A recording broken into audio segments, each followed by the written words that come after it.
Hi viewers and my dear students, இன்னைக்கு நாம exercise 2.2ல உள்ள sums போடுறதுக்கான introduction video இந்த வீடியோல பார்க்க போறோம். ஓகேவா? ஃபர்ஸ்ட் பாருங்க, rectangular form of complex number. complex numberோட rectangular form எப்படி இருக்கும்? The complex number is of the form. complex numberனா எப்படி இருக்குமா? x plus i y ன்னு இருக்கும். or x plus இந்த i y என்ன பண்ணிட்டாங்க? இந்த i வந்து இங்க போட்டுக்கிறோம். y i ன்னு இருக்குன்னு சொல்றாங்க. ஓகேவா? இது வந்து ரெக்டாங்குலர் ஃபார்ம் ஆஃப் காம்ப்ளெக்ஸ் நம்பர்னு 2 மார்க்ஸ்ல கேட்கறதுக்கும் சான்சஸ் இருக்கு. நான் அந்த டெஃபினிஷன் தான் என்ன பண்ணிருக்கேன் உங்களுக்கு புரியுற மாதிரி தெளிவா எழுதியிருக்கேன். பாருங்க, the complex number is of the form எப்படி இருக்கும்? x plus iy or x plus yi. நீங்க இதை மட்டுமே ஞாபகம் வச்சுக்கிறது உங்களுக்கு ஈஸி. ஓகேவா? இப்போ இதுல உள்ள x yங்கிறது என்னவா? where x and y are real numbers. இதுல உள்ள x y என்னது? real numbers. Next, x is called the real part. இந்த x என்ன சொல்லுவோம்? real partனு சொல்லுவோம். அதே மாதிரி y imaginary partனு சொல்லுவோம்.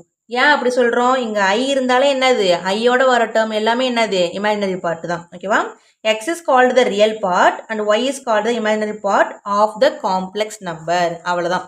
டெஃபினிஷன் படிச்சிட்டீங்க இல்லையா? இப்பயே ரெக்டாங்குலர் ஃபார்ம் ஆஃப் காம்ப்ளெக்ஸ் நம்பர்னா என்னது? ஈஸியா நீங்க இதே மனப்பாடம் இருக்கு உங்களுக்கு.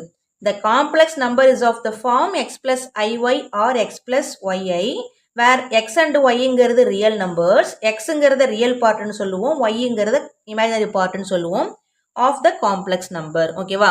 இது என்னது? rectangular form of complex numberோட definition. ஓகேவா? இப்போ next பாருங்க. இப்போ நமக்கு இன்னொரு பாயிண்ட் என்ன தெரியணும் அப்படின்னா, z equal to complex number, z equal to x plus iy. இப்போ xக்கு பதிலா 0ன்னு அப்ளை பண்ணுங்க. இந்த ஃபார்முலால xக்கு பதிலா 0. if x equal to 0, xக்கு பதிலா அங்கே 0 போடுங்க, plus iy இருக்கும் equal to என்ன வந்துடும்? இப்படி ஆட் பண்ணால் நமக்கு iyங்கிறது கிடச்சிருது. இப்போ z equal to iy. இதில் ஏதாச்சும் ரியல் பார்ட் வச்சுருக்கா? இல்லவே இல்லை. அப்போ zங்கிறது என்னது? Complex number. இது எப்படி இருக்கு? பியூர்லி இமேஜினரியாக இருக்கு. ஏன்னா இல்லை ரியல் நம்பரே இல்லை. அப்போ பியூர்லி இமேஜினரி. அடுத்தது, இப்போ எக்ஸுக்கு பதிலாக 0 போட்டோம் இல்லையா? இப்போ என்ன பண்ண போகிறோம்? ஒய்க்கு பதிலாக 0 போட போகிறோம். அது எப்படின்னு பார்க்கலாமா?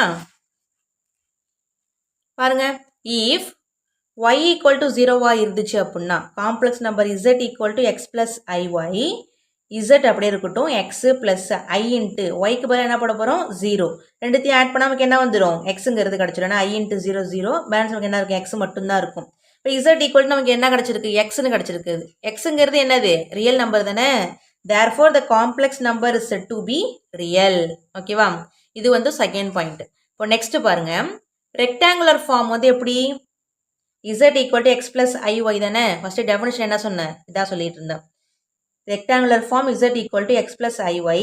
அதை நம்ம எப்படி எழுதலாமா? ஒவ்வொரு சம்லையும் ஒவ்வொரு விதமாக எழுதுவோம். அதை தானே சொல்லிட்டு இருக்கேன். இப்போ x is equal to, xங்கிறது ரியல் பார்ட் நாங்கள் வேர்டிங்ஸில் சொன்னோம் இல்லையா ஃபர்ஸ்ட் டெஃபினிஷனில். அப்போ xங்கிறது நமக்கு ரியல்னு தெரியும். ரியல் வந்து என்ன சொல்லுவோம்? REன்னு சொல்லுவோம். எதோட ரியலு? z-ஓட ரியல் பார்ட்டு. z-ஓட ரியல் பார்ட்டு தான் என்னது? x. அப்போ x is equal to real part of z. yங்கிறது என்னது? imaginary partனு சொன்னோம் இல்லையா? இப்போ y equal to imaginary part of z. ஓகேவா? இது நீங்கள் கரெக்டாக ஞாபகம் வச்சுக்கணும். இப்போ இதுக்கு ஒரு எக்ஸாம்பிள் ஒன்று பார்த்துருவோமா? இப்போ zக்கு பதிலாக 5 minus i7 இருக்குன்னு வச்சுக்கோங்களேன். இப்போ இதோட ரியல் பார்ட் என்னது? ரியல் பார்ட் ஆஃப் zங்கிறது இங்கே என்ன இருக்குது? xக்கு பதிலாக 5 இருக்குது. 5 போட்டாச்சு. And imaginary part of z equal to, எப்போதுமே இமேஜினரி பார்ட் எழுதும்போது ஐங்கிறது என்ன பண்ணக்கூடாது? எழுதக்கூடாது. அப்போ நமக்கு என்ன வந்திருக்கு? மைனஸ் இருக்குது, சைன் போட்டாச்சு, 7 போட்டாச்சு. அப்போ நமக்கு என்ன வந்துடுது? ரியல் பார்ட் ஆஃப் இசட்டுங்கிறது 5, இமேஜினரி பார்ட் ஆஃப் இசட்டுங்கிறது -7. சைனோட சேர்த்து எடுத்துக்கணும், ஆனால் ஐங்கிறது சேர்க்கக்கூடாது. ஓகேவா? இப்போ நெக்ஸ்ட் பாருங்க, அடுத்து நமக்கு என்ன தெரியணும் அப்படின்னா, த ஈக்குவாலிட்டி ஆஃப் காம்ப்ளெக்ஸ் நம்பர்ஸ். இப்போ காம்ப்ளெக்ஸ் நம்பர்னா நமக்கு z equal to x plus iy தெரியும். 2 காம்ப்ளெக்ஸ் நம்பர்ஸ்னு எடுக்கும்போது z1 z2ன்னு எடுத்துக்கணும். அப்போ z1ங்கும் போது இந்த x y இருக்கு இல்லையா? அதுக்கு நம்ம என்ன பண்ணணும்? 1 1 போட்டுக்கணும். அப்போ z1 equal to x1 plus iy1 and z2 equal to x2 plus iy2 are said to be equal. ரெண்டுமே என்ன சொல்றாங்க? ஈக்குவல்னு சொல்றாங்க. என்னது? மேலேயே என்ன கொடுத்துருக்கோம்? the equality of complex numbers. ஓகேவா?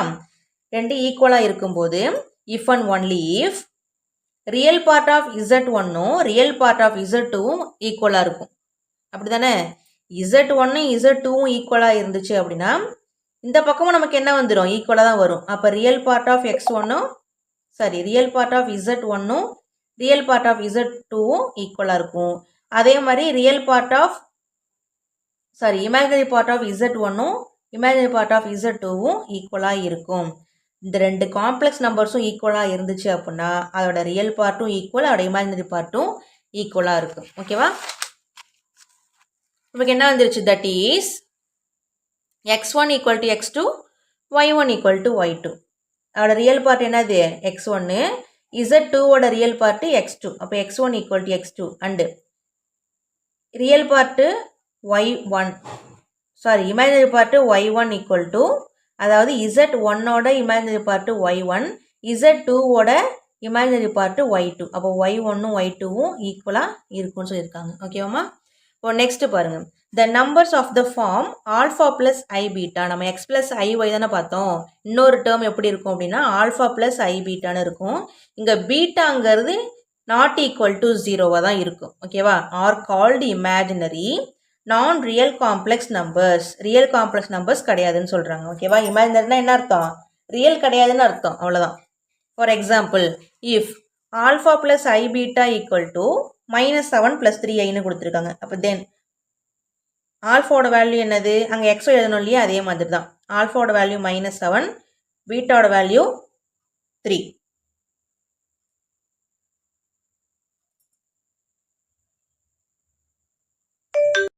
ஆர்கன் பிளேன்ல என்னன்னு பார்க்கலாம். A complex number uniquely determined by an ordered pair. ஒரு காம்ப்ளெக்ஸ் நம்பர்னா எப்படி இருக்கும்? Z = x + iy ஃபார்மில் இருக்கும். அந்த காம்ப்ளெக்ஸ் நம்பரை வந்து ஆர்டர்டு பேராக நம்ம டிட்டர்மைன் பண்ணும்போது, ஆர்டர்டு பேர்னா என்ன அர்த்தம்? ஒரு ப்ராக்கெட்குள்ளே 2 நம்பர்ஸ் கொடுத்துருப்பாங்க இல்லையா? அதுதான் என்னது? ஆர்டர்டு பேர். அதாவது இப்போ 1,2ன்னு வச்சுக்கோங்க. இப்போ பாருங்கள், ஒரு ப்ராக்கெட்குள்ளார 2 நம்பர் இருக்குல்ல, அதனால் என்ன சொல்லுவோம்னா ஆர்டர்டு பேர் அப்படின்னு சொல்லுவோம். ஓகேவா? ஆர்டர்டு பேர் ஆஃப் ரியல் நம்பர்ஸாக எழுதுறது தான் என்னது? Argand plane. Z = x + iy ஃபார்மை x, yன்னு எழுதுவோம். அவ்வளோதான், வேறு எதுவும் கிடையாது. இப்போ எக்ஸாம்பிள் பார்த்தா உங்களுக்கு புரியும். Z = x + iy தான் காம்ப்ளெக்ஸ் நம்பர். இது எப்படி எழுத போகிறோம்? ரியல் நம்பர்ஸாக எழுத போகிறோம். அது ஆர்டர்டு பேரில். அப்போது real part x, imaginary part y. அப்போ x, y இங்கே உள்ள வேல்யூ இங்கே போட்டுக்கணும், இங்கே உள்ள வேல்யூவை இங்கே போட்டுக்கணும். பாருங்கள், எக்ஸாம்பிள் பாருங்கள். இப்போது காம்ப்ளெக்ஸ் நம்பர் எப்படி கொடுத்துருக்காங்க? 3 - 8i கொடுத்துருக்காங்க. இதோட நம்பர்ஸை மட்டும் எடுத்துக்கோங்க. அப்போது எக்ஸுக்கு பதிலாக என்ன இருக்குது? 3 இருக்குது. ஒய்க்கு பதிலாக -8 இருக்குது, போட்டாச்சு. இங்கே 6 மட்டும் கொடுத்துருக்காங்க. ரியல் நம்பர் மட்டும்தான் இருக்குது, இமேஜினரி இல்லை. அப்போது 6, இமேஜினரி இல்லைங்கிறதுனால 0 போட்டுக்க வேண்டியதான். இங்கே ரியல் பார்ட்டு இல்லை, ஆனால் இமேஜினரி இருக்குது. அப்போ 0, இமேஜினரி என்னது? -4. ஆர்கன் பிளேன்னா என்னது? இந்த XY ஆக்சிஸ் போடுவோம் இல்லையா? எக்ஸு ஒய்ன்னு, அது எக்ஸை வந்து ரியல் பார்ட்னு எடுத்துக்கணும், ஒய்யை வந்து இமேஜினரின்னு எடுத்துக்கணும். அவ்வளோதான், வேறு எதுவும் கிடையாது. இப்போ பாருங்கள், ஃபார் எக்ஸாம்பிள் பார்த்தீங்கன்னா உங்களுக்கு புரியும். இப்போ பாயிண்ட்ஸ் வந்து ஃபார் எக்ஸாம்பிள் இப்போ நான் எடுத்திருக்கேன். -1, 2, 2, 1, -2, 3, -3, 3, -2ங்கிற வேல்யூஸ் வந்துருக்கு. ஓகேவா? இது என்ன பண்ண போகிறோம்? இப்போ XY ஆக்சிஸ் போட்டுட்டு இந்த பக்கம் ப்ளஸ் வேல்யூ, மைனஸ் வேல்யூ, அதே மாதிரி ப்ளஸ் வேல்யூ, மைனஸ் வேல்யூ போட்டுட்டு இந்த நம்பர்ஸ்லாம் என்ன பண்ண போகிறோம்? இங்கே ஃபார்ம் பண்ண போகிறோம். ஃபார்ம் பண்ணியாச்சா? இதை இப்படியே விட்டீங்க அப்படின்னா அது என்ன சொல்லுவோம் அப்படின்னா complex numbers as points. Complex number என்ன பண்ணியிருக்கோம்? பாயிண்ட்ஸாக குறிச்சிருக்கோம். அவ்வளோதான், டாட்ஸ் வச்சுருக்கோம் இல்லையா? ஜஸ்ட் பாயிண்ட்டாக குறிக்கிறது. அதே காம்ப்ளெக்ஸ் நம்பர்ஸ் அஸ் வெக்டார்ஸ்னு கொஷினில் கேட்டாங்க அப்படின்னா இந்த ஆரிஜின் இருக்கு இல்லையா? இதனா ஓ, ஆரிஜின்லேருந்து எல்லா லைனையும் என்ன பண்ணிடணும்? இப்படி ஜாயின் பண்ணிடணும். ஓகேவா? அதுதான் என்னது? Complex numbers as vectors. ஓகேவா? இதான் என்னது? Argand plane. இது புரிஞ்சிருக்கும். இப்போ நெக்ஸ்ட்டு பாருங்கள், algebraic operations on complex numbers. Complex நம்பர்ஸில் அல்ஜிப்ரிக் ஆப்ரேஷன்ஸ் எப்படிலாம் இருக்கும் அப்படின்னா ஸ்கேலார் மல்டிப்ளிகேஷன். ஃபஸ்ட்டு பாயிண்ட் என்னது? Scalar multiplication. Complex number Z = x + iy. இதில் என்ன பண்ண போகிறோம் அப்படின்னா கேங்கிற ஒரு டேர்ம் வந்து ஆட் பண்ண போகிறோம். இப்போ KZ, KX, KY × I. இதான் என்னது? Scalar multiplication. ஓகேவா? Next addition of complex numbers. அப்படின்னா என்ன அர்த்தம்? 2 நம்பர் இருக்கும். 2 நம்பர் இருந்தால் என்ன பண்ண முடியும்? அடிஷனே பண்ண முடியும். அப்போது காம்ப்ளெக்ஸ் நம்பர்னால் Z = x + iy நமக்கு தெரியும். 2 காம்ப்ளெக்ஸ் நம்பர் எடுக்கும்போது Z1, Z2ன்னு எடுப்போம். அப்போ Z1 = x1 + iy1, Z2 = x2 + iy2. இப்போ 2ஐயும் ஆட் பண்ணால் நமக்கு என்ன கிடச்சிரும்? x1 + x2 + i × y1 + y2. இதெல்லாம் நீங்கள் என்ன பண்ணுங்கள்? டேரெக்டாகவே ஞாபகம் வச்சுக்கோங்க. ஓகேவா? இப்போ நெக்ஸ்ட்டு ஸ்கேலார் முடிஞ்சிருச்சு, அடிஷன் முடிஞ்சிருச்சு. நெக்ஸ்ட்டு பாருங்கள், சப்ராக்ஷன் ஆஃப் காம்ப்ளெக்ஸ் நம்பர், ரெண்டு காம்ப்ளெக்ஸ் நம்பர் என்ன பண்ண போகிறோம், சப்ராக்ட் பண்ண போகிறோம், அதாவது மைனஸ் பண்ண போகிறோம்.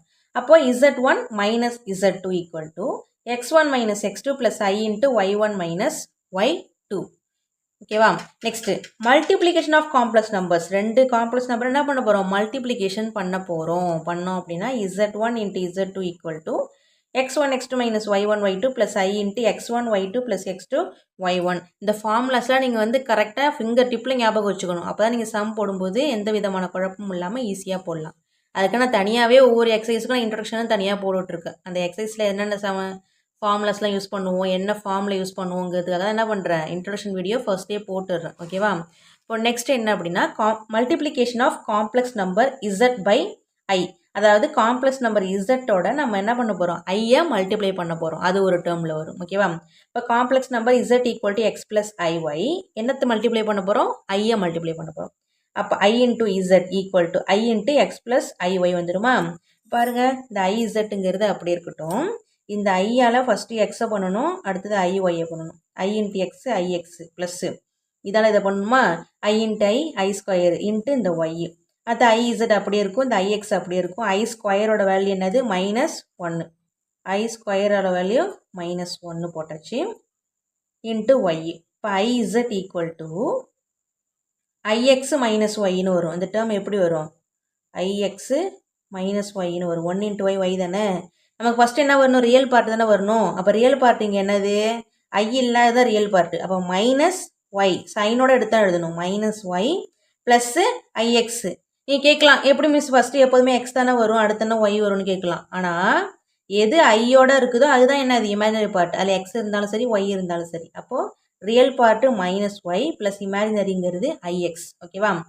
இந்த டெஃபினேஷன்ஸ் வந்து உங்களுக்கு புரிஞ்சிருக்கும்னு நினைக்கிறேன். இதை வச்சு தான் என்ன பண்ணலாம், எக்ஸைஸ் 2.2ல் உள்ள சம்ஸ்லாம் போடுறதுக்கு இது வந்து கொஞ்சம் உங்களுக்கு ஈஸியாக இருக்கும். நீங்கள் இன்ட்ரடக்ஷன் பார்த்துட்டு அங்கே சம்ஸ் பார்க்கும்போது உங்களுக்கு வந்து ரொம்பவே ஈஸியாக இருக்கும். எந்த விதமான குழப்பமே இருக்காது. ஓகேவா? கமெண்ட் செக்ஷனில் ஏதாச்சும் டவுட்ஸ் இருந்துச்சு அப்படின்னா கேளுங்க, கண்டிப்பாக நம்ம கிளாரிஃபை பண்ணிக்கலாம். Thank you so much.